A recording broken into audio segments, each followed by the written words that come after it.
एक अर्ज़ ये है कि नामूस रिसालत के हवाले से इस वक्त जो कुछ बदबख्त दरीदा दहन ज़बानें खोल रहे हैं, उस हवाले से भी आप पार्लियामेंट में आवाज़ उठाएं और अपनी पार्टी का भी जो स्टैंड है वो रखें, और दीगर जो अपोजिशन की पार्टीज़ हैं उनसे मुलाकात करें, उनसे मिलें और उनसे ये कहें कि सिर्फ हम लोगों का मामला वोट मशीन का नहीं है। जब हमारे वोट से आपको कामयाबी मिलती है तो हमारे मुद्दों पे बोलने के लिए सिर्फ ज़ियाउर रहमान साहब ना हो, बल्कि दूसरी कम्युनिटी के नेता हजरात भी हमारी आवाज़ उठाएं। जोर से हाथ उठा के आप ज़रा इनकी हिम्मत भी बढ़ाएं, हौसला भी बढ़ाएं, और आप इनसे कहें कि हमारा ये मुतालबा है कि हम नबी की शान में तौहीन करने वालों को बर्दाश्त नहीं कर सकते, और उनके खिलाफ एक बिल पास किया जाए और पार्लियामेंट में ये आवाज़ उठाई जाए कि हमारे पैगंबर की शान में बार बार तौहीन करने वाले तौहीन कर रहे हैं। अच्छा, यहाँ पे मैं पब्लिक से भी एक बात कहूँगा। देखो, हमसे भी बहुत लोग कह रहे थे संभल में,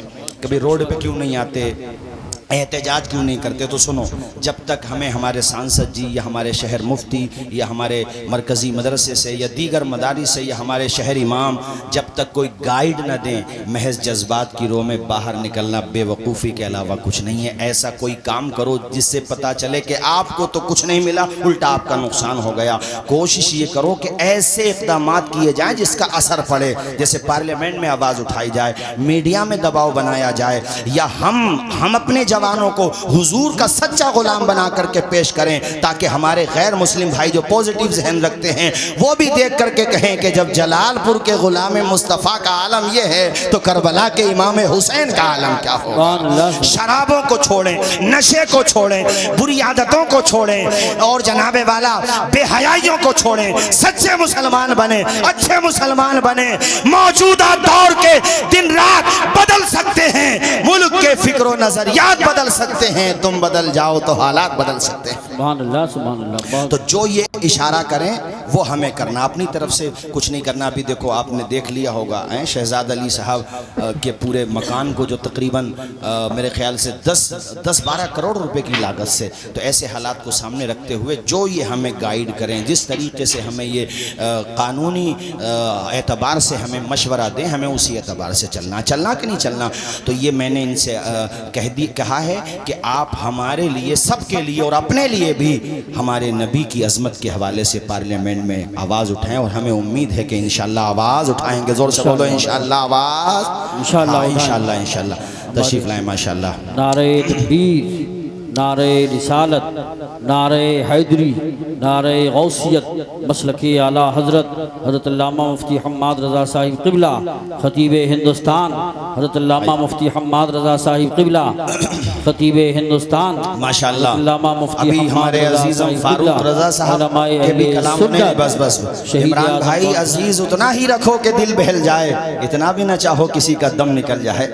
चमन रहेगा, फूल खिलेंगे, ज़िंदगी रही तो फिर मिलेंगे। और फिर माशाअल्लाह काफ़ी दिनों के बाद आज हमारे मुफ्ती साहब का खिताब होना है माशाअल्लाह। और बस आप बैठ जाइए, सारे लोग बैठ जाइए, तशरीफ़ रखें। बस मैं आखिरी बात और उसके बाद फिर मैं अपनी तकरीर ख़त्म कर रहा हूँ। मैं आपको बता दूँ कि माशाअल्लाह अपने संबल में ट्रेन के हवाले से भी आवाज़ उठाई है, और मुझे बताया कि सिर्फ मैंने आवाज़ नहीं उठाई है बल्कि जो रेलवे मंत्री हैं उनसे मुलाकात भी की है, करूँगा भी। जब तक मेरे अंदर हिम्मत है, हौसला है, जान है, मैं कोशिश करता रहूँगा कि संबल में एजुकेशन के हवाले से भी, स्वास्थ्य के हवाले से भी, और ये रेल वाला काम अगर हो गया तो कम से कम हम जैसे लोगों को तो बड़ा आराम हो जाएगा। कारी साहब, सफ़र करने वाले हम जैसे लोगों को बड़ा आराम हो जाएगा। और मुझे उम्मीद है माशाअल्लाह अल्लाह ने सियासी गट्स भी दिए हैं। जी जी, यानी ऐसा नहीं है कि सिर्फ आप ये सोच रहे हो कि पार्टी की तरफ से जो टाइम मिला, नहीं, अपनी सलाहियतों से भी माशाअल्लाह, पार्टी की तरफ से तो है ही जो है, लेकिन अपनी सलाहियतों से भी वक्त लिया। और अल्हम्दुलिल्लाह एक काम के लिए मैं और कह दूँ आज, और ये मैं ज़ियाउर रहमान बर्क़ साहब से भी कह रहा हूँ, बाकी सियासी हजरात से भी कह रहा हूँ, वो ये है कि रोडवेज जो है सिर्फ मुरादाबाद के लिए है। भाई ये रोडवेज चंदोसी के लिए भी होना चाहिए, बहजोई के लिए भी होना चाहिए, और अमरोहा के लिए भी होना चाहिए। चूँकि हमारे प्रोग्राम खाली मुरादाबाद में तो होते नहीं है, सब जगह ही होते हैं, तो सब जगह के लिए होना चाहिए। इंशाअल्लाह ये काम भी होगा। अल्लाह ताला इनकी उम्र में, इल्म में खूब बरकत अता फरमाए, और हमारे हज़रत मुफ्ती हम्माद साहब मौला ताला उम्र में खूब बरकतें अता फरमाए। उनकी निस्बत का ताज रखते हैं बोलिए जरा जोर से बोलिए, पूरा मजमा बोले या हुसैन।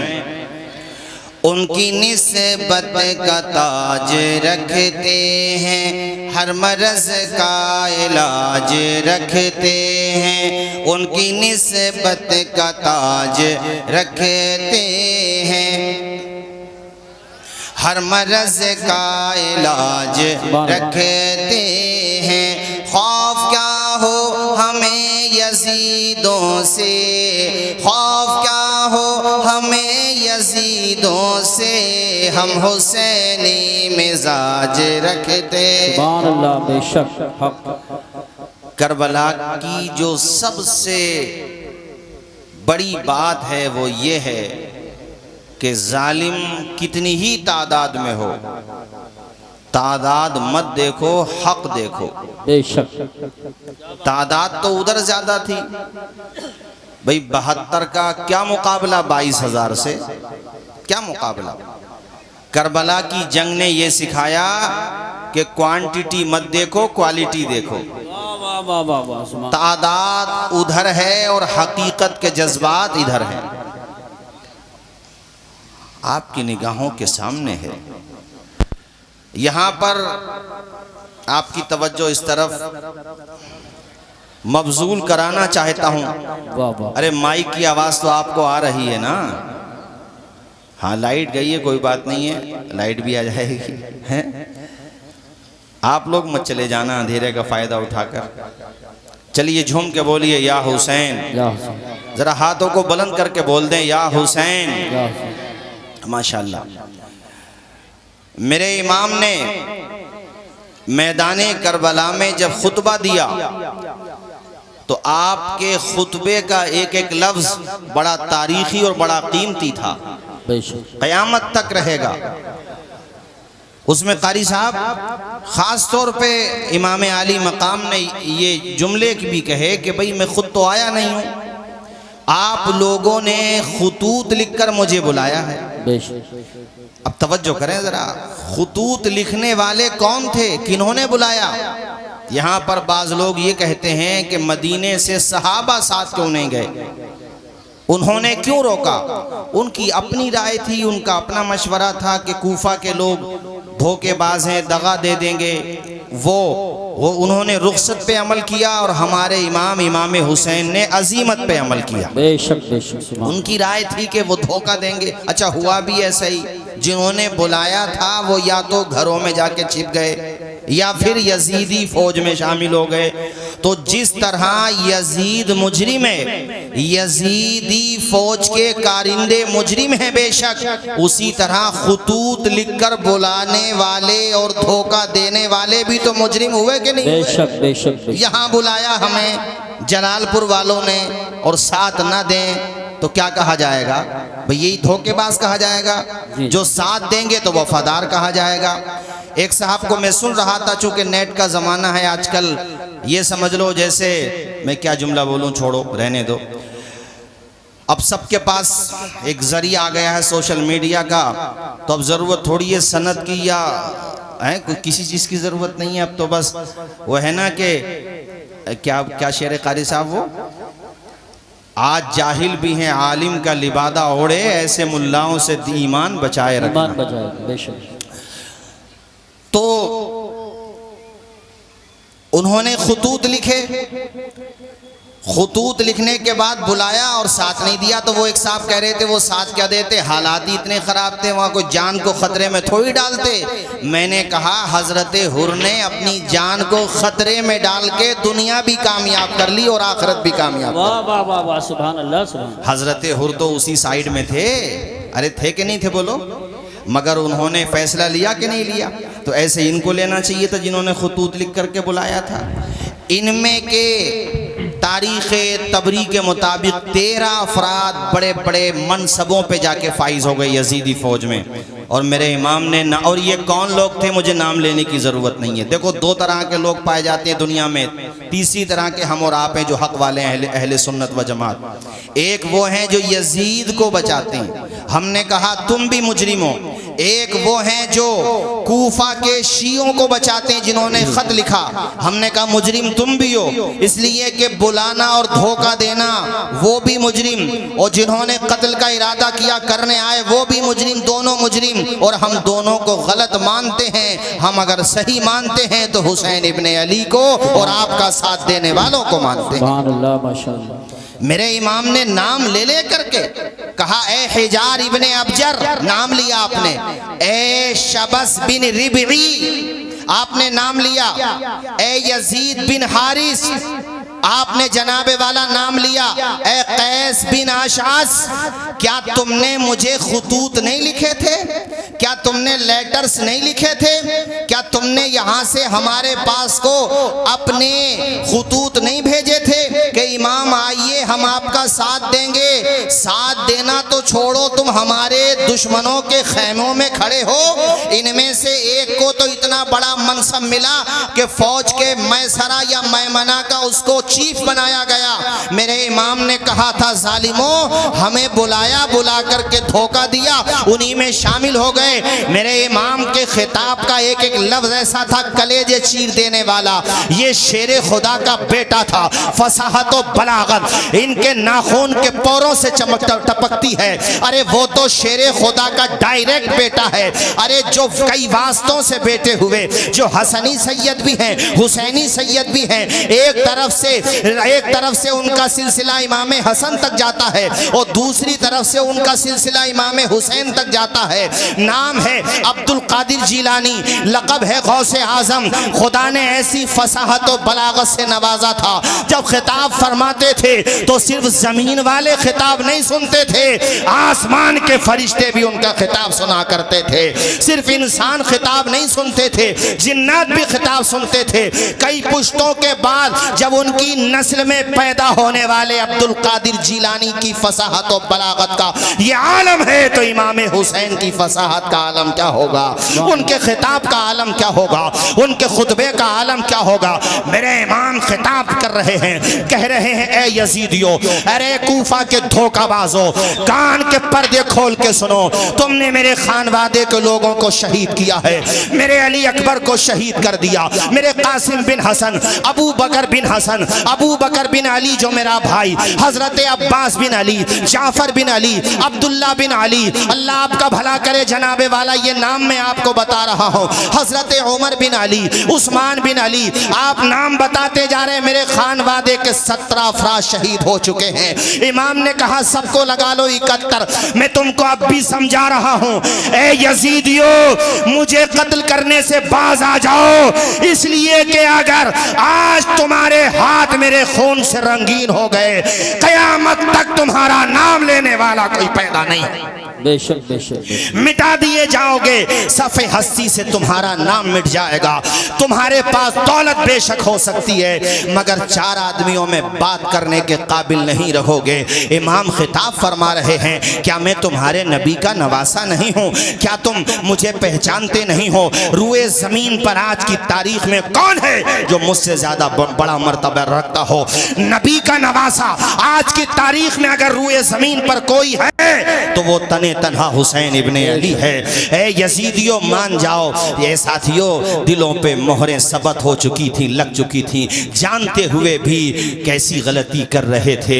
एक खिताब इमाम ने जंग से पहले किया था, उस खिताब का असर ये हुआ था कि हुर उस तरफ खड़े थे और जब खिताब के कलेमात आपकी समाज से टकराए थे, कलेजे को चीर के रख दिया था। ख्याल और फिक्र की राहों में ऐसा उजाला किया था इमाम की तकरीर ने कि हजरत हुर थर थर कांपने लगे। आपके साथियों जो यजीदी फौज के थे, चूंकि आप 1000 फौज ये यजीदी का जो दस्ता था उसके कमांडर थी, उन्होंने कहा, ए हुर, हमने आपके माथे पे आज तक पसीना नहीं देखा है, आप तो बड़े बहादुर माने जाते हैं, आज का हो गया है जो इतने घबरा रहे हैं? हजरत हुर ने कहा था, जालिमों, मैं जिधर खड़ा हूं इधर मुझे जहन्नम के शोले नजर आ रहे हैं, और जिधर से खिताब हो रहा है उधर पर हौज़े कौसर का जाम नजर आ रहा है। सुभान अल्लाह माशाल्लाह, नारे तकबीर। इसलिए मैं अब फैसला लेता हूँ। आपने अपने घोड़े को एड़ लगाई और छोड़ दिया, यजीद की साइड को छोड़ दिया। हुसैन इब्ने अली के कदमों में आके गिर गए। कहने लगे हुसैन मैं वही हूँ जो आपको चारों तरफ से घेर घार के यहाँ पे लाया।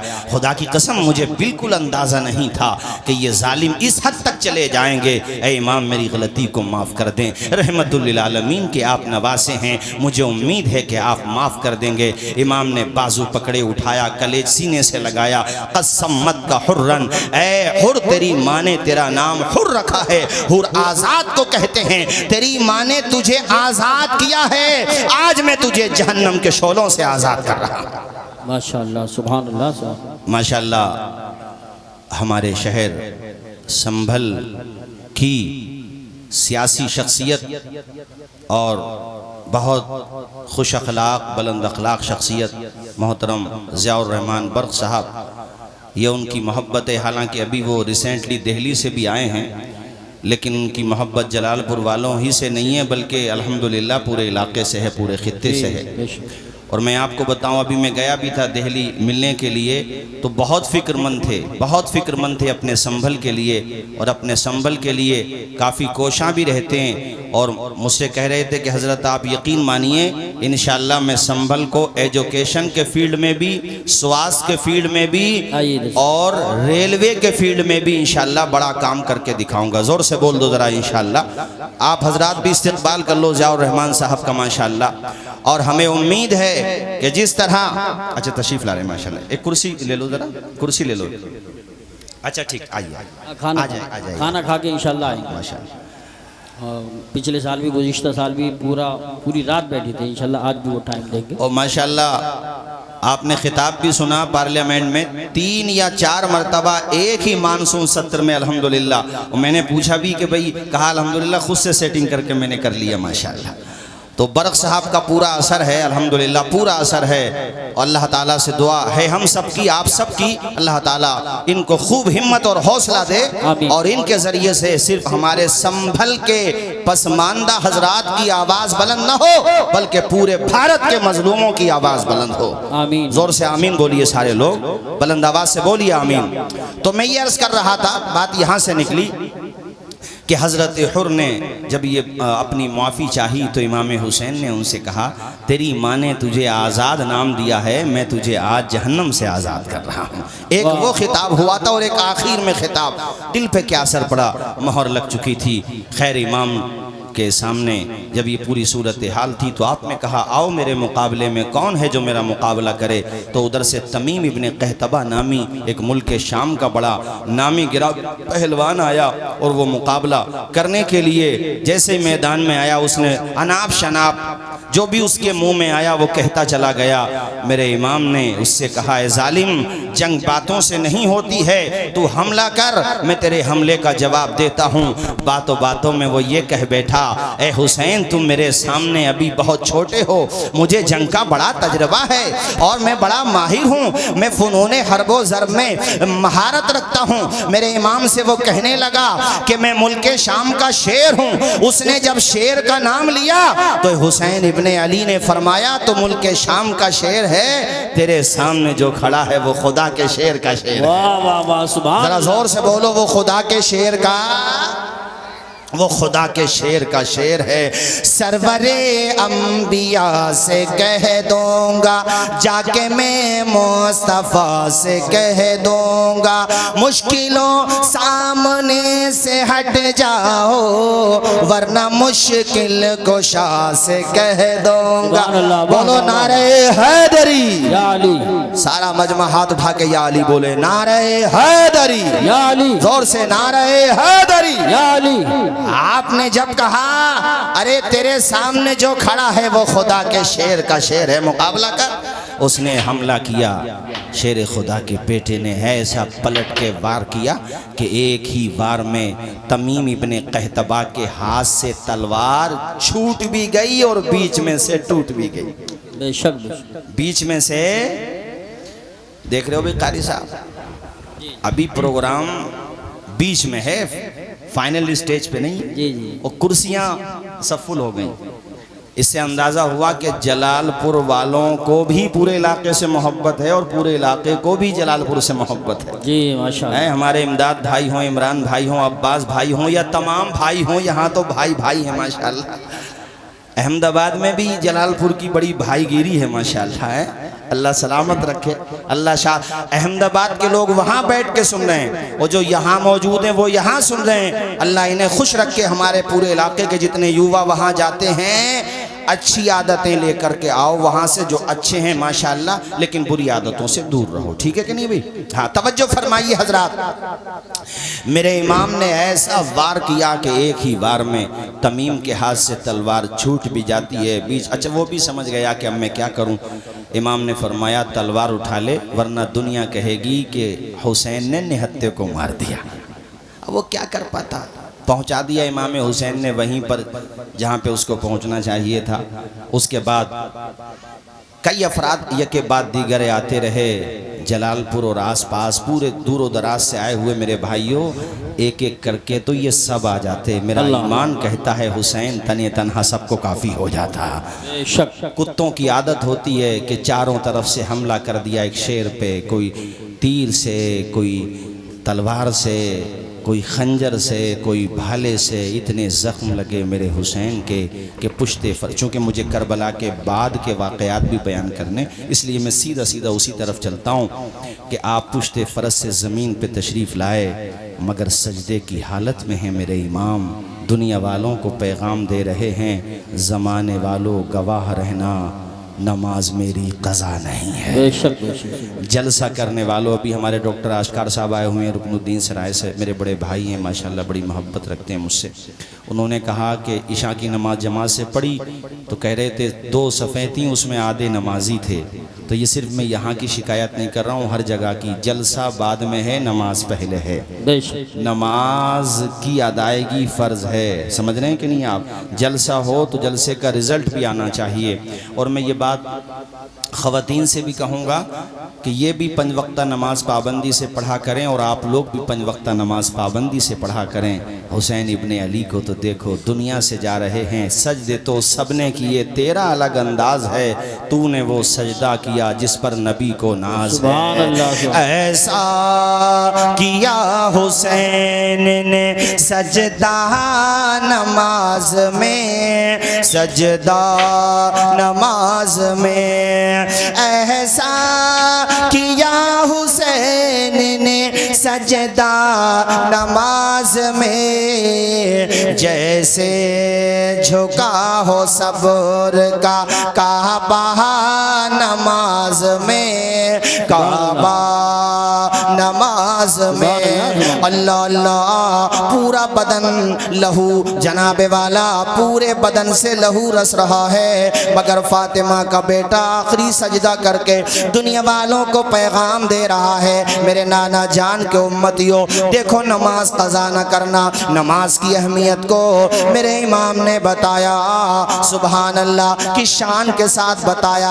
आप अंदाज़ा तो लगाएं, न मस्जिद में न बैतुल्लाह की दीवारों के साए में नमाज इश्क अदा होती है, तलवारों के साए में। इस्लाम के अलम को उठा या हुसैन ने, बातिल के आगे सर न झुकाया हुसैन ने। क्या चीज़ है नमाज बता या हुसैन ने, सजदे में अपने सर को कटाया हुसैन ने। ये दश्ते, बड़े सारे लोग मेरे साथ, ये दश्ते करबला से अब भी आती है सदा, हय्या अला सलाती। जरा सारे लोग पढ़े हय्या अला सला, हय्या अला सलाती, हय्या अला सला। दी हजरत बिलाल ने काबे से जब सदा, माशाल्लाह ये हमारे रामा बुजुर्ग से अल्लाह खुश रखे। वैसे जलसों का माहौल पूरे इलाके को रावा बुजुर्ग नहीं दिया है भाई, ये बात तो मानना पड़ेगी। रावा बुजुर्ग या पंसुखा, अल्लाह शाद व आबाद रखे, सबको खुश रखे। हजरात, इमाम की शहादत के बाद भी यजीदियों के मजालिम की तारीख कम नहीं हुई है, बल्कि उनकी नाशों पे, उनके मुबारक जिस्मों पे घोड़े दौड़ाए गए हैं और उनके सरों को नेज़ों पे उठा लिया गया है। इमाम के सरे अक़दस से कुरान की तिलावत की आवाज़ भी सुनी गई है। ये फर्जी बात नहीं है जो बता रहा हूँ, मैं हवाला रखता हूँ। कुरान मजीद की तिलावत की आवाज आई है कटे हुए सर से। मेरे इमाम ने बता दिया कि कुरान कल भी मेरे साथ था, कुरान आज भी मेरे साथ है। कटे हुए सर से तिलावत की आवाज आई और खौली नामी बदबख्त इमाम के सर को अपने घोड़े की गर्दन से बांध कर ले गया। माज़अल्लाह, जोर से बोलिए माज़अल्लाह। घर पे लेके पहुंचा और घर पे ले जाके उसने इमाम के सर को एक जगह बेअदबी के साथ इसी तरीके से माज़अल्लाह फेंक दिया। माज़अल्लाह, बहुत भारी जुमला था मगर बयान करना पड़ा।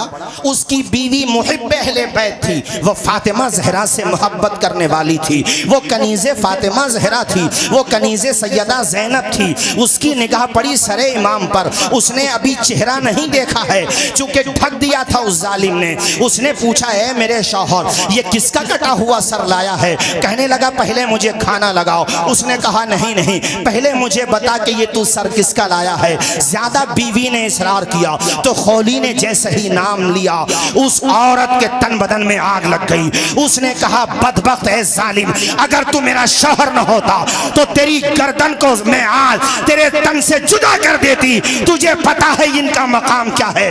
अरे ये वो है जिनके लिए नबी ने अपने सजदे को तवील कर दिया था। ए बदबख्त, तू इनके सर को लाया है और वो भी इस बेदर्दी के साथ यहाँ पे फेंक रहा है।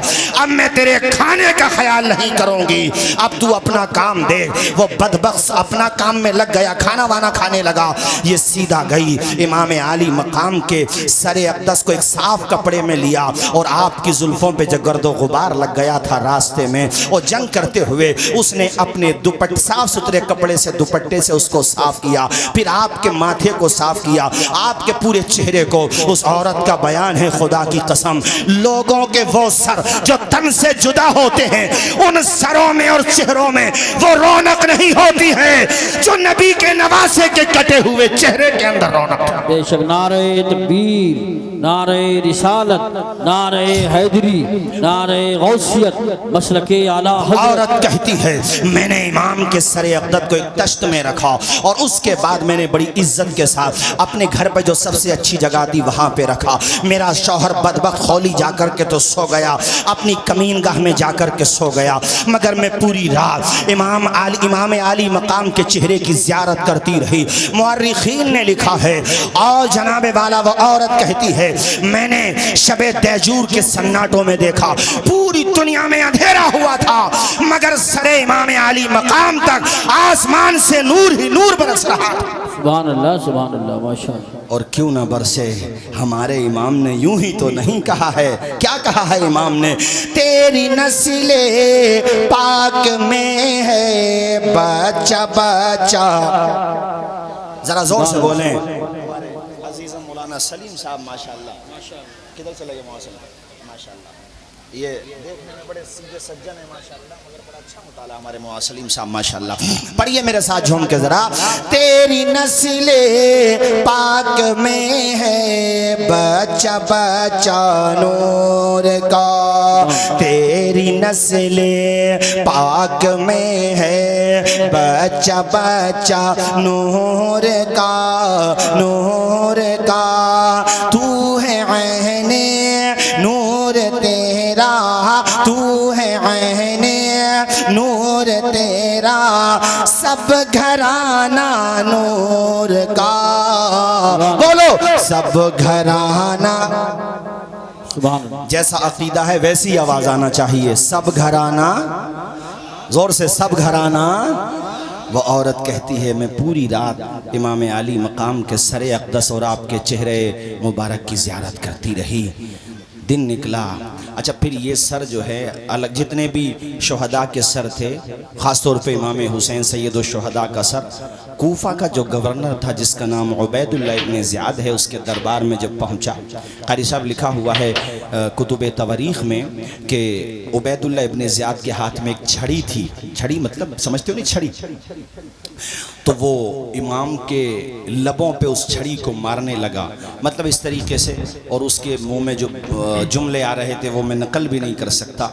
उस दरबार में इत्तेफाक ये कि हज़रत ज़ैद बिन अरक़म सहाबी रसूल बैठे हुए थे, उन्होंने ये तौहीन देखी। हालांकि वो गवर्नर था और कितना जालिम गवर्नर था आप उसके बारे में जानते ही हैं, मगर वो चूँकि सहाबी रसूल थे उनसे ये तौहीन बर्दाश्त न हुई। हज़रत ज़ैद बिन अरक़म खड़े हो गए और आपने कहा, ओ बदबख्त, तू होगा गवर्नर, तू अपने मनसब पे ज्यादा ना इतरा, जानता है ये किसका सर है?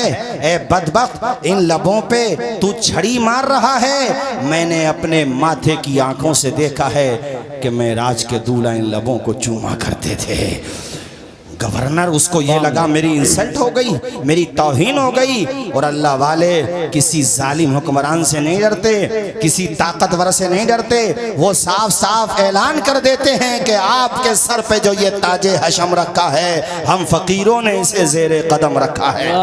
ज़ैद बिन अरक़म डरे नहीं, आप घबराए नहीं, उसने कहा पकड़ो इन्हें। आप दरबार से निकलने लगे और उसने फिर कहा कि बूढ़े हो, ज़ईफ़ हो, उम्र ज़्यादा है, इसलिए छोड़ रहा हूं, वरना गर्दन तुम्हारी भी मार देता। ज़ैद बिन अरक़म ने कहा, मारने की धमकी क्या देता है? अरे तू नवासे रसूल का कातिल है, तो हमें कत्ल करने में तुझे क्या जाएगा?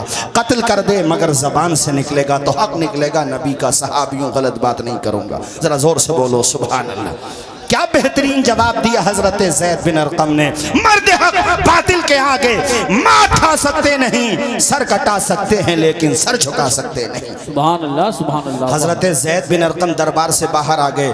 खैर, ये इमाम आली मकाम के सर को इन लोगों ने कहा कि नेज़ों पे बुलंद करो, पूरे कूफा में घुमाओ। घुमाया गया। जामा मस्जिद में ये तकरीर करने के लिए मिंबर पे गया उबैदुल्लाह इब्न ज़ियाद, और जाकर के इमाम आली मकाम की शान में इसने ना ऐसे जुमले के नकल भी नहीं किए जा सकते, माज़अल्लाह, बस समझ लो कि बुराई करता रहा। वहाँ पे हज़रत अब्दुल्ला बिन अफ़ीफ़ अज़दी बैठे हुए थे, बहुत बड़े मुहिब्ब अहले बैत थे, अहले बैत अतहार से बेपनाह मोहब्बत करते थे, उनसे ज़ब्त ना हो सका, आँखों से माजूर थे, नज़र नहीं आता था।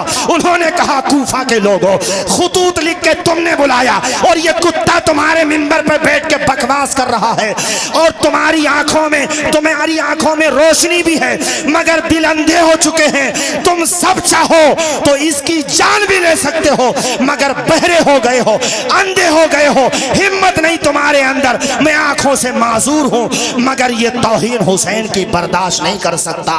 खड़े हुए और कहा, तू झूठा, तेरा बाप झूठा, हुसैन सच्चा, हुसैन का बाप सच्चा। सुभान अल्लाह। नारे तकबीर, नारे रिसालत, नारे हैदरी, नारे गौसियत, मसलके आला हजरत फैजान शोहदाए करबला मौलाना तौसीफ रज़ा साहिब क़िबला।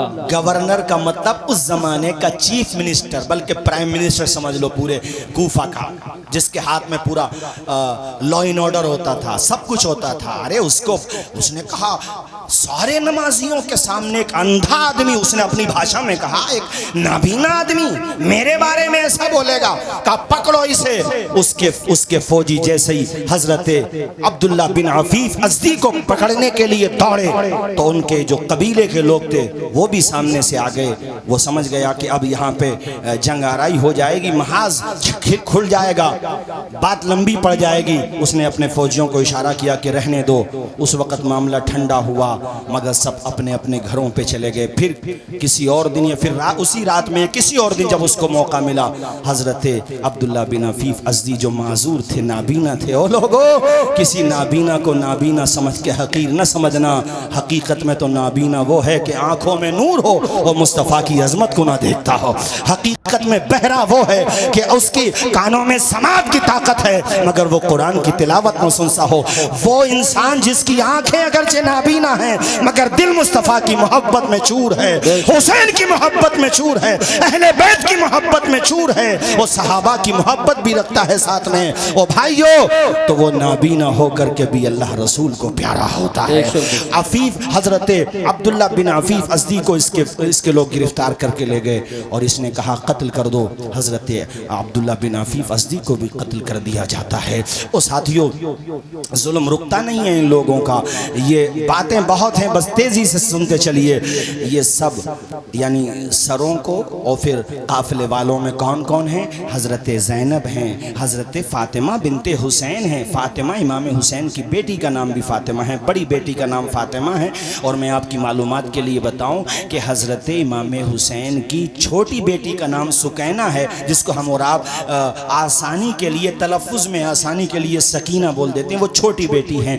हजरत फातिमा बिनते हुसैन का जो निकाह हुआ है वो इमाम हसन के बेटे हसन मुसन्ना से हुआ है, और फिर उनसे जो नस्ल चली है वो हसनी सादात कहलाते हैं, और जो इमाम ज़ैनुल आबिदीन से नस्ल चली है वो हुसैनी सादात कहलाते हैं। जरा जोर से बोल दो ना यार सुभान अल्लाह। और मेरे भाइयों तवज्जो के साथ सुनो, हजरत ज़ैनब अल्लाह अकबर ये कौन है? ये हजरत इमाम अली मकाम की बहन है। अल्लाह अकबर। उस रोज़ कारी साहब और हम साथ साथ थे अभी बड़े हसनपुर के पास। मैंने वहाँ पर भी ये कहा था कि दास्ताने करबला रिश्तों की अहमियत बताता है।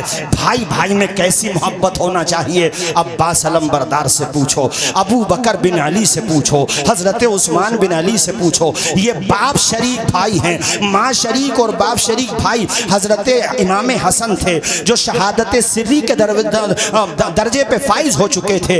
ये जो करबला में 7 या 8 भाई शहीद हुए हैं, ये सब बाप शरीक भाई हैं, यानी माएँ दूसरी हैं, बाप हजरत मौला अली शेर खुदा हैं। सौतेले भाइयों में मोहब्बत कम होती है, मगर यहाँ आलम ये है, मोहब्बत का आलम ये है कि सारे के सारे भाई इमाम हुसैन के नाम पे अपनी जानों का नजराना पेश करने आ गए हैं। उनकी माओ ने तरबियत दी है उन्हें कि हुसैन तुम्हारे भाई बाद में हैं, तुम्हारे सरदार पहले हैं, तुम्हारे आका पहले हैं। भाई भाई के रिश्ते को कैसे निभाया जाता है, करबला की दास्तान पढ़ो। शौहर और बीवी के रिश्ते को कैसे निभाया जाता है, करबला की दास्तान पढ़ो।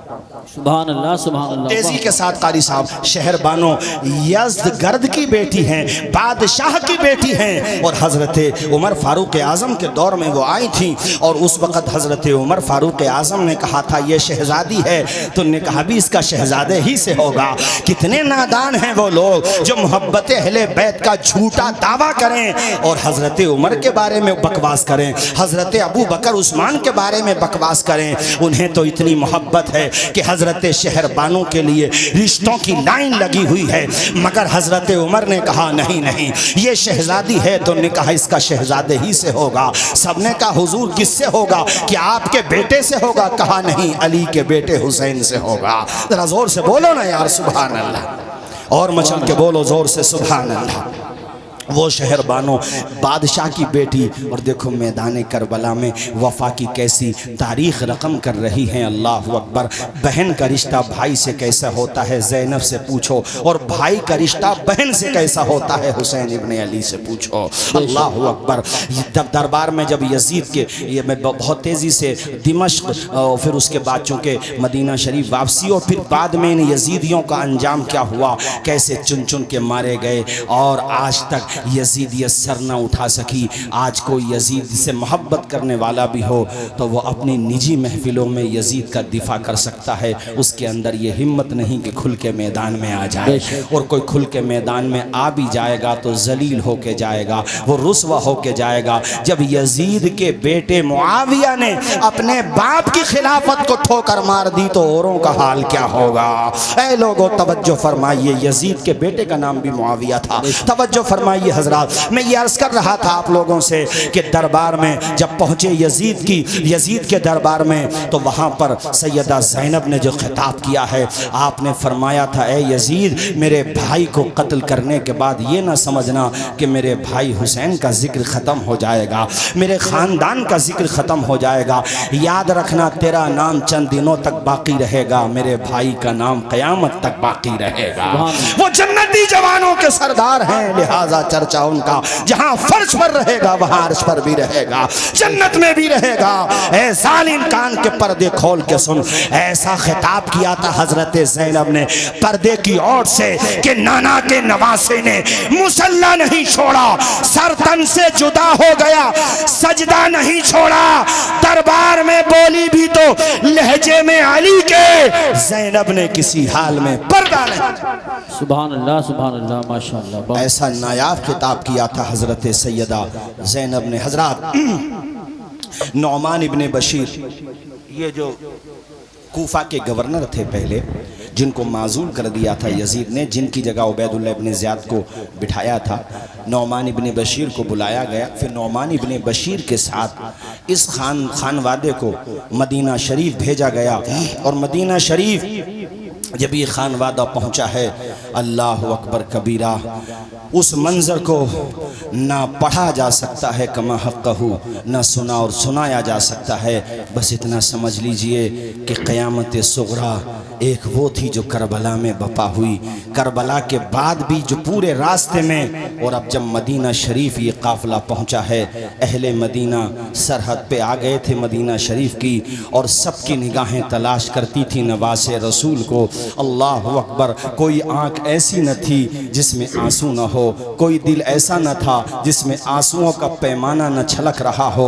अल्लाह अकबर। हज़रत इमाम ज़ैनुल आबिदीन जो इमाम हुसैन के साहबजादे हैं, जिनसे नस्ल हुसैनी चली है, आप जैसे ही मदीना शरीफ पहुँचे हैं तो पहले सीधे अपने घर नहीं गए, बल्कि प्यारे नबी की तुरबत अथर पे गए हैं, आपकी कब्र अथर पे गए हैं, रोज़े पाक पे गए हैं। और जाते ही जैसे ही प्यारे नबी की कब्र पे आपकी निगाह पड़ती है, बेसाख्ता आपकी आंखों से आंसू निकलने लगते हैं, दिल के पैमाने आंखों से छलकने लगते हैं, सब्र का बांध टूट जाता है। कहते हैं नाना जान अपने नवासे का सलाम कबूल कर लीजिए। उसके बाद ऐसी ढारस बंदी है कि मदीने वालों की हिचकियां बन गई थी। अल्लाह अकबर कबीरा। ये वो इमाम ज़ैनुल आबिदीन हैं जो आम तौर पे आम दिनों में भी रोज़े से रहा करते थे। हमारे मुसलमानों से तो रमज़ान के रोज़े नहीं रखे जाते। ये वो हैं कि जो आम दिनों में भी रोज़ा रखा करते थे, और जब वक्त अफ्तार कभी मशकीज़े का ठंडा पानी सामने आ जाता तो आंखों से पानी निकलने लगता था। लोग कहते थे इमाम आप पानी को देख के क्यों रोते हैं? कहते थे मुझे करबला की याद आती है। अल्लाह अकबर। ये वो इमाम ज़ैनुल आबिदीन हैं कि जब इनका इंतकाल हो गया था, नहलाने वाले ने इनको लहलाया। अल्लामा ज़हबी ने सियर व आलाम नुबला के अंदर ये बात लिखी है कि गस्साल ने जब इनको गुस्ल दिया तो जब इनकी कमीज़ उतारी उसने, तो उसने देखा कि आपकी पुश्त पे, आपकी पीठ पे वज़न उठाने के निशानात हैं। वो उसने ये बात आकर दफन के बाद मदीने शरीफ में अलग अलग जगहों पे कह दी। पूरे मदीने में ये चर्चा हो गई कि इमाम हुसैन के साहबजादे ज़ैनुल आबिदीन को किसी ने बोझ उठाते हुए भी नहीं देखा, तो फिर वो पीठ पर निशानात कैसे पड़ गए, आपकी पुश्त अथर पे निशानात कैसे पड़ गए? चर्चा ज़्यादा हुई तो आपके खादिम में ख़ास ने कहा मदीने वालों, मुझसे मेरे इमाम ने मना किया था, राज था, मगर तुम न जाने क्या क्या समझने लगो, इसलिए अब बताना भी ज़रूरी है। ए मदीने वालों, जानते हो हुसैन इब्ने अली के शहज़ादे हज़रत इमाम ज़ैनुल आबिदीन सैयद सज्जाद हमारे आला हज़रत इनके वसीले से दुआ मांगते हुए कहते हैं सैयद सज्जाद के सदक़े में साजिद रख हमें, इल्म हक़ दे बाक़रे इल्म हुदा के वास्ते, जो सजदा करने वालों का सरदार है वो ज़ैनुल आबिदीन। अल्लाह अकबर। जिसने नस्ल हुसैनी चली है जिससे, वो इमाम ज़ैनुल आबिदीन जो सब्र की चट्टान बन के जिंदा रहा। चट्टान तो फिर भी चट्टान होती है, ये वो है कि चट्टान से भी ज़्यादा मजबूत रहा, वो इमाम ज़ैनुल आबिदीन जो तहज्जुद गुजार, वो इमाम ज़ैनुल आबिदीन जो नवाफिल अदा करने वाला, गरीबों में सदका व खैरात करने वाला। कहा मदीने वालों, तुम ये जानना चाहते हो कि ज़ैनुल आबिदीन की पेशानी पे निशानात कैसे पड़े? ए मदीने वालों, जब तुम बाद नमाज इशा अपनी अपनी ख्वाबगाहों में जाके आराम फरमा हो जाते थे, सो जाते थे, तो उस वक़्त फातिमा का पोता, शेर खुदा का पोता, इमाम हुसैन का शहजादा हज़रत इमाम ज़ैनुल आबिदीन मस्जिद से बाहर आते। आप पूरी रात इबादत करते थे, कुछ आराम कर लेते होंगे, बस बाकी पूरी रात इबादत में गुजरती थी। कहते हैं उसके बाद वो राशन किट तैयार करते थे। राशन किट समझते हो, खाने का पैकेट यानी गल्ला, जौ का आटा, कनस्तर तेल का, ये सब तैयार करते और जब तैयार करके इकट्ठा हो जाते मैं कहता हुजूर मेरी पुश्त पे रख दें। इमाम ज़ैनुल आबिदीन कहते क़यामत के दिन हर बंदा अपना बोझ खुद ही उठाएगा। अल्लाह ने मेरे बाजुओं में ताकत दी है, तुम बस यहीं पे रहो, मैं खुद अपने कंधे पे उठा के ले जाऊंगा। कहते कि फिर उन घरों पे जाते जिन घरों में यतीम बच्चे रह रहे होते थे, उन यतीमों के सर पे किसी का हाथ नहीं होता था। ऐसी बेवा औरतें होती थी जिन बेवाओं के सर से उनके शौहरों का साया उठ चुका होता था, उनके दरवाजे पे रख के आते, फिर आते और फिर वो लकड़ियों के यानी लकड़ियों को एक जगह कर लेते थे, उन लकड़ियों के बोझ को अपने कंधे पे, ईंधन के बोझ को ले जाते। अल्लाह अकबर। मदीने के वो लोग सुबह को जब नमाज फजर के लिए उठते उनकी आंखें मसरत से नम हो जाती, दुआएं निकलती, अल्लाह इस बंदे को तू आबाद रख जो बंदा हमें बताता भी नहीं है और हमारी जरूरत पूरी करके चला जाता है। इस खूबसूरती से आप मदद करते थे। कहा मदीने वालों वो जो पीठ पे पुश्त पे निशानात थे वो उसी इमदाद के निशानात थे जो रात के अंधेरे में इमाम किया करता था। ऐ मेरे दीनी भाइयों, ये तरीका अपनाओ हुसैनियत का, इस तरीके से लोगों की मदद किया करो। कारी साहब मुझे आपके पढ़े हुए अशार याद आ रहे हैं। हुस्ने अखलाक की अनमोल निशानी दे दो, गम के ठहरे हुए दरिया को रवानी दे दो। तुम हुसैनी हो तो एहसान के मशकीज़े से कोई दुश्मन भी अगर मांगे तो पानी दे दो। रूह की प्यास को अखलाक का प्याला दे दो, अपनी किस्मत के अंधेरों को उजाला दे दो। अपने रूठे हुए मौला को मनाना हो अगर अपने हिस्से का पड़ोसी को निवाला दे दो। ऐ लोगों ये तरीका अपनाओ। अल्लाह अकबर। पूछा कि इमाम ज़ैनुल आबिदीन कितने लोगों की मदद करते थे मदीने शरीफ में? कहा मेरी मालूमात के मुताबिक 100 परिवार यानी 100 परिवार ऐसे थे। परिवार की बात कर रहा हूँ, अफराद कितने बैठेंगे? हर परिवार में अगर आप 5 अफराद भी जोड़ लें औसतन तो 500 अफराद बैठते हैं। फरमाया मेरी मालूमात के मुताबिक सिर्फ मदीने शरीफ में 100 परिवार ऐसे थे जिनके घर का चूल्हा जल रहा था तो इमाम ज़ैनुल आबिदीन की मदद से जल रहा था। जरा हाथ उठा के बोल दो यार एक मरतबा या हुसैन। जोर पूरा मजमा बोले जोर से या हुसैन। ये इमाम ज़ैनुल आबिदीन। अल्लाह अकबर कबीरा। और साथियों सुनो, अभी यजीद का जुल्म जो है रुका नहीं है। इसने चूँकि जब ये वाक़या हो गया था तो मदीने शरीफ में जिन लोगों ने बैत कर ली थी उनमें इतना गम व गुस्सा भर गया कि एक शख्स ने, देखो मेरी तरफ देखो, एक शख्स ने अपने पाँव की जूती पाँव से निकाली, हाथ से नहीं, इस तरीके से, और जूती बहुत दूर जाके गिरी। कहा हम यजीद की बैत को ऐसे निकाल के फेंकते हैं जैसे अपने पाँव की जूती निकाल के फेंक दी। और पूरे मदीने में बगावत हो गई यजीद के खिलाफ, सबने बैत तोड़ दी। इसने नवासे रसूल को शहीद कर दिया पूरे मदीने में। तो अब यजीद ने मुस्लिम इब्ने उक़बा नामी एक कमांडर इन चीफ को अपने साथ, यानी इसने ऑर्डर दिया और कहा कि तुम जाओ और मदीने पे जाके चढ़ाई कर दो। तो उस मुस्लिम इब्ने उक़बा बदबख्त ने 7000 या फिर 4000 फौज के साथ मदीने शरीफ पे जाके हमला कर दिया। वो मदीना कि जिस मदीने में ऊंची आवाज से बोलना बगैर जरूरत के जायज नहीं है, उस मदीने में मस्जिद नबवी में इन जालिमों ने घोड़े बांधे, घोड़े माज़ अल्लाह, जहां पर जन्नतुल बकी है वहां पे घोड़े बांधे। अभी मैं सऊदी हुकूमत के हवाले से मैं देख रहा था कि वहां पे कोई उनका खास प्रोग्राम था, तो उस जमाने में सवारी के लिए घोड़े इस्तेमाल होते थे, आज गाड़ियां इस्तेमाल होती थी। तुमने जो किताबों में पढ़ा था आज माथे की आंखों से देख लिया। रोज़े रसूल के पास फॉर्च्यूनर गाड़ियां घुमाई जा रही हैं, जहां के बारे में कुरान ने कहा मेरे महबूब के दरबार में अपनी आवाज ऊंची ना करो वरना अमाल बेकार हो जाएंगे। ये कैसा दरबार है? अरे इमाम अहले सुन्नत से पूछो, आला हजरत कहते हरम की जमीन और कदम रख के चलना अरे सर का मौका है। ओ जाने वाले सुभान अल्लाह, ये सुभान अल्लाह। ऐसी जगह है। और यजीदी फौज ने यहाँ पे घोड़े बांधे। वो लोगों 7,000, तवज्जो से सुनिएगा, 7,000 सहाबे ने, 7,000 या 700, थोड़ा सा मुझे कंफ्यूजन हो रहा है यहाँ पे, चूंकि वीडियोस भी लगी बन रही हैं तो कोई बात गैर जिम्मेदाराना न हो। बहरहाल इतना कह लीजिए कि बड़ी तादाद में सहाबे किराम को शहीद किया गया। अल्लाह अकबर कबीरा। मैं आपको क्या बताऊं, अल्फाज नहीं मेरे पास उस मंजर को बयान करने के लिए। एक अजीम ताबई है, नाम है उनका सईद इब्ने मुसय्यब।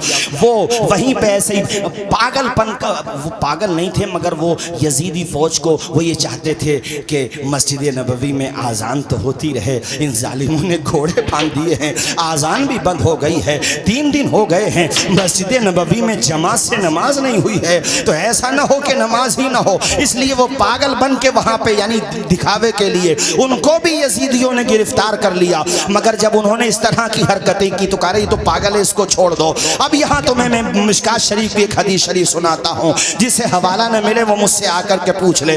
वो कहते हैं कि जब कोई भी नमाज पढ़ने, चुके वहाँ पे हालात ऐसे बना दिए गए थे, 3 दिन तक कुछ भी नहीं हो रहा है, न आज़ान हो रही है न जमात हो रही है। कहते मैं अकेला नमाज पढ़ता था, अकेला आज़ान दे लिया करता था। कहते हैं मैंने अपने कानों से सुना, रोज़े मुस्तफ़ा से आज़ान की आवाज़ आया करती थी। ये मिशकात शरीफ, मैंने किताब का हवाला दिया, सारे मकातिबे फिक्र में ये किताब उनके वहाँ पे दाखिल है निसाब में। ओ यार इसीलिए तो बरेली का ताजदार कहता है तू जिंदा है वल्ला, तू जिंदा है वल्ला, मेरे चश्मे आलम से छिप जाने। सुभान अल्लाह। नारे तकबीर, नारे रिसालत, नारे हैदरी, नारे गौसियत, मसलके आला हजरत उलमाए अहले सुन्नत मौलाना तौसीफ रज़ा साहिब क़िबला। कारी साहब तवज्जो के साथ सुनिए। अच्छा माशाल्लाह, हमारे मैंने ध्यान नहीं दिया माशाल्लाह, और उनकी मोहब्बत देखिए आप। मैं इनसे मिलने गया दिल्ली में, मेरे साथ कुछ मेहमान भी थे, अहबाब भी थे। भाई इतनी इन्होंने मेहमान नवाजी की, इतनी मोहब्बत से नवाजा, और माशाल्लाह अपने संबल में रेलवे वाला भी मैटर इन्होंने उठाया। उस सब की तरफ बाद में ज़रा पहले इसको वाक़े को मुकम्मल कर लें इंशाल्लाह, फिर मैं थोड़ा सा ज़ियाउर रहमान साहब की तरफ से भी इसलिए कहूँगा कि ये ना सोचो कि ये सिर्फ सियासी लीडर हैं। बग़ैर पॉलिटिक्स और बग़ैर सियासत के आपकी किस्मत के फैसले नहीं होते हैं जमहूरियत और डेमोक्रेसी में। इसलिए हमें पूरी उम्मीद है कि जिस तरह से बर्क साहब जब बोलते थे पार्लियामेंट में, मुझे उनके वो अशार बार बार याद आते हैं। अभी क्या है कि बूंद को तरसेगा मैं खाना, जो अहले ज़र्फ़ के हाथों में पैमाने नहीं आए। उसी अंदाज में हमारे ज़ियाउर रहमान बर्क साहब भी बोले हैं और बहुत अच्छे अंदाज में बोले हैं। मालिक इनको हुसैनियत का सच्चा जज्बा अता फरमाए, हुसैनियत का सच्चा हौसला अता फरमाए। अल्लाह ताला ने जिस तरह इनके दादा को जुर्रत, बहादुरी और हिम्मत अता फरमाई थी, हमने वो रंग उनके पोते में भी देख लिया है माशाअल्लाह। और हमें उम्मीद है कि उसमें बरकत ही होती रहेगी, हौसला आता ही रहेगा। जालिम की उम्र बहुत कम होती है, जालिम वहाँ का हो या कहीं का भी हो, बस समझते रहिए मेरी बात को। सुनो, उक़बा इब्ने मुस्लिम ने एक बूढ़ी के नौजवान लड़के को पकड़ लिया, यानी ज़ईफ़ा औरत थी वो, नौजवान लड़के को पकड़ लिया। अब माँ होती है, देखो मेरी तरफ देखो, वो अपना आंचल फैला के मुस्लिम इब्ने उक़बा जो यजीद ने भेजा है मदीने पे हमला करने के लिए, ऐसे दामन फैला के कहती है, ए मुस्लिम इब्ने उक़बा मेरे बच्चे को माफ़ कर दे, मेरे बुढ़ापे का सहारा है, ज़िंदगी भर की कमाई है, पूरे घर का खर्चा इससे चलता है। ए जालिम तो इसे छोड़ दे, जो चाहे मुझे सज़ा दे दे, मेरे बच्चे का क्या कसूर है। तो उसने देखो, उसने सामने खड़ा किया और फिर उसने गर्दन पे तलवार मारी और वो जवान लड़का जो था शहीद हो गया। फिर उसके सर को इस औरत के वो जैसे दामन फैलाई हुई थी ना, उस दामन में डाल दिया और कहा, ये गनीमत नहीं समझती कि हमने तेरी ज़िंदगी को माफ़ कर दिया है, तेरी ज़िंदगी को बख्श दिया है। जालिम जब जुल्म करता है ना तो इसी तरह से जुल्म करता है। जुल्म तो हमारे और आपकी निगाहों के सामने हैं, मगर याद रखो सुबह मगरूर को वो शाम भी कर देता है, शोहरतें करके ख़त्म गुमनाम भी कर देता है। वक्त से आंख मिलाने की हिमाकत न करो, वक्त इंसान को नीलाम भी कर देता है। वक्त का पहिया कब बदल जाए, हालात कब बदल जाए पता नहीं चलता है। अब से 6 महीना पहले बांग्लादेश में जिस शेख हसीना का सिक्का चला करता था, सर छुपाने को जगह नहीं मिल रही है दुनिया में, ये कादिर मुतलक है, पूरी दुनिया का मालिक वो है, संसार की रचना करने वाला रचयिता वो है। वो सिर्फ इंसान को मोहलत देता है। असल में पावर अगर किसी के पास है तो वो रब्बुल आलमीन के पास है, उसके अलावा कोई मालिक हकीकी नहीं है, वो सिर्फ मोहलत देता है। ऐ लोगों, उस औरत के दिल से जो हाय निकली, उसने कहा मुस्लिम इब्ने उक़बा मेरी हाय लगेगी, तू इस मिशन में नाकाम होगा। और सुन, मैं तेरे सामने कसम खाती हूँ कि मेरे रब ने अगर मुझे ताकत दी तो मैं तेरी लाश को जलाऊंगी, तेरी लाश में आग लगाऊंगी। एक दुखी माँ की निकले हुए ये जुमले थे। उसने कहा अरेस्ट करो। फौजियों ने कहा अरे यार ये तो देख वो औरत है, उसका बच्चा तूने कत्ल कर दिया, इग्नोर कर, जाने दे इस औरत को।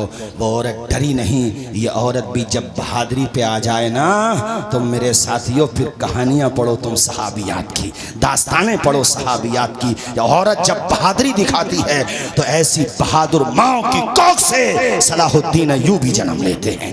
ऐसी बहादुर माओ की कोख से अल्लामा किफायत अली काफी, अल्लामा फजल हक खैराबादी जन्म लेते हैं।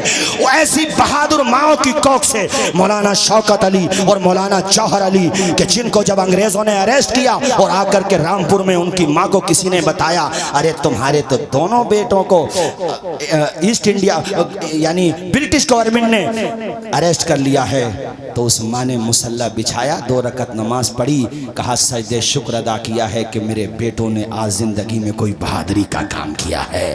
क़यामत के दिन मैं फ़ख्र से बुलंद करूंगी कि मालिक तूने मुझे 2 बेटे दिए और मैंने उनको हक को सदाकत का अमीन बनाया। ये माएँ होती हैं। उस औरत घबराई नहीं, कहा मैं फिर कहती हूँ ए यजीदी फौज के कमांडर, तूने मदीने में आके हमला किया है, मेरे बच्चे को मेरी निगाहों के सामने शहीद किया है, मैं कसम लेती हूँ कि तेरी लाश में आग लगाऊंगी, जलाऊंगी। औरत चली गई।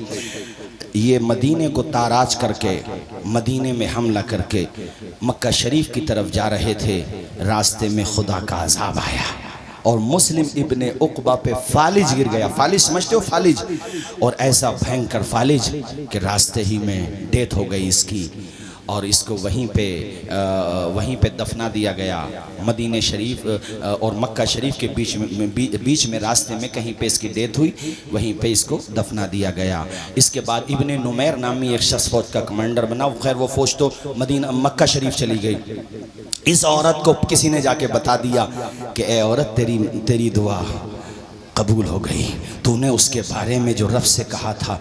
मैं कहता हूँ ए जालिमों, तुम जो बद्दुआएं ले रहे हो, मजलूमों गरीबों के मकानात को तोड़ के, किसी का दिल दुखा के, याद रखो दुनिया की अदालत में फैसला हो न हो, मगर एक अदालत जो सबसे बड़ी अदालत है वहाँ इंसाफ जरूर मिलेगा।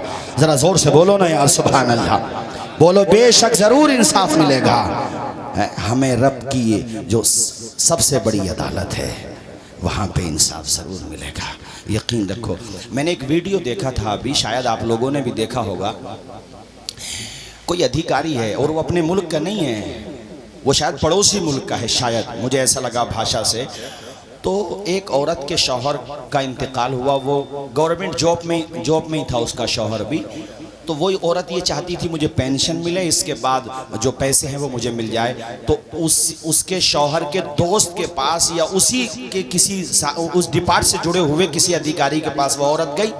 उसने जाकर के कहा कि ऐसे ऐसे मुझे पेंशन चाहिए। तो उस बदबख्त ने रिश्वत मांगी और मोटी रिश्वत, और औरत को धक्के दे करके बाहर किया। तो औरत की ज़बान से ये जुमला निकल गया कि अल्लाह करे तेरे मुंह में कीड़े पड़ जाएं। औरतों की ज़बान से निकल गया। खुदा की कसम वीडियो मौजूद है, उस पे खुदा का ऐसा कहर नाजिल हुआ, ऐसी बीमारी में पड़ा कि पहले तो वो बिल्कुल सूख गया, बिल्कुल जैसे कांटा बन गया।